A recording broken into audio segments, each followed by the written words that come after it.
পর্যন্ত আমাদের দাবি পূর্ণ না হবে ততদিন পর্যন্ত আমরা আজকে যদি আমরা তাদের মুখটা উন্মোচন না করি আর কোনোদিন করা হবে না। আমরা 5.57 একর তার জমি আমাদের জমি, আমাদের বিএইচএসের জমি, কিন্তু তারা আমাদের বিএইচএসের নামে জমি ট্রান্সফার না করে বিএইচএসের নামে জমি রেখেছেন।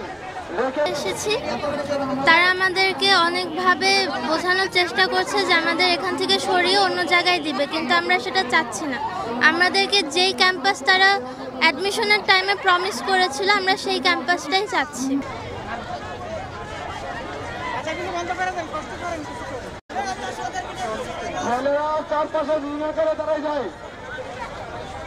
এক্সট্রিম মশার কয়েল প্ল্যান্ট ফাইবার দিয়ে তৈরি, তাই সহজে ভাঙে না, সুগন্ধিযুক্ত ও নিরবিচ্ছিন্নভাবে জ্বলে। ডেঙ্গু, চিকুনগুনিয়া বাহি সহ যে কোনো মশার বিরুদ্ধে দেয় এক্সট্রিম সুরক্ষা। আমাদের মূল দাবিটা হলো ভাই, আমরা বিগত 1.5 মাস ধরে আমরা আমাদের পার্মানেন্ট ক্যাম্পাসের জন্য দাবিটা জানাচ্ছি। আমাদের বাডাসের কাছে, আমাদের বাডাসের যে চেয়ারম্যান আছেন প্রফেসর ডক্টর আজাদ খান স্যারের সঙ্গে আমরা কথা বলছি।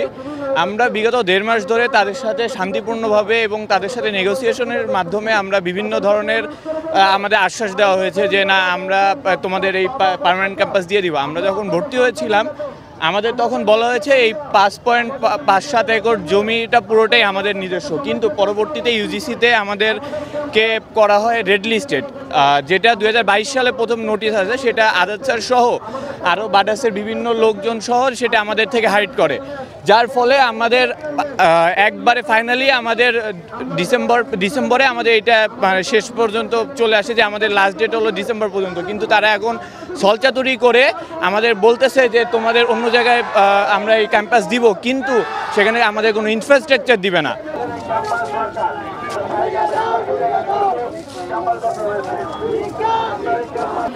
আমাদের মূল দাবি হচ্ছে আমাদের স্থায়ী ক্যাম্পাস। বাডাস আমাদের স্থায়ী ক্যাম্পাস লিখে দিচ্ছে না। ইউসিজি থেকে রেড নোটিশ আসছে আমাদের ক্যাম্পাস অবৈধ ঘোষণা করা হবে, কিন্তু আমরা তাদেরকে বারবার বলার পরও তারা আমাদের এই পদক্ষেপগুলো মানতেছে না। তারা এখানে একটা বিজনেস পারপাসের জন্য সঠিক যেটা কাজ তারা করতে চাচ্ছে না।